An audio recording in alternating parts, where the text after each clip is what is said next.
Qu'est-ce qu'il vous a fait comprendre que votre famille était tordue? Dans ma famille, il y avait une tradition qu'on appelait le jeu de la vérité. Officiellement, c'était censé être une façon de nous rapprocher, en partageant honnêtement ce qu'on pensait les uns des autres. En réalité, c'était un prétexte pour humilier quelqu'un en public, sous couvert de sincérité. Ça se passait chaque année, le soir du Nouvel An, juste après minuit. Toute la famille élargie se rassemblait dans le salon, les lumières tamisées, tout le monde avec son verre à la main. On se plaçait en cercle et chaque personne devait choisir sa cible et lui dire une vérité que personne n'avait osé lui dire auparavant.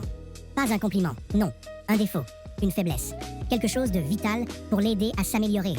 Quand j'étais petite, ça me semblait normal. Les adultes riaient, parfois la personne visée pleurait un peu, puis on passait au suivant. Mais en grandissant, j'ai commencé à remarquer que ce n'était jamais équitable. Mon père, par exemple, était toujours épargné. Ma mère ne recevait que des critiques superficielles. Tu es trop perfectionniste. Alors que moi, j'étais systématiquement choisi par au moins 2 ou 3 personnes, et toujours pour des attaques personnelles. À 12 ans, mon oncle m'a dit devant tout le monde que je ne serais jamais aimée si je continuais à être aussi grosse. À 14 ans, ma cousine a ajouté que mes crises de larmes étaient pathétiques et que tout le monde me trouvait agaçante.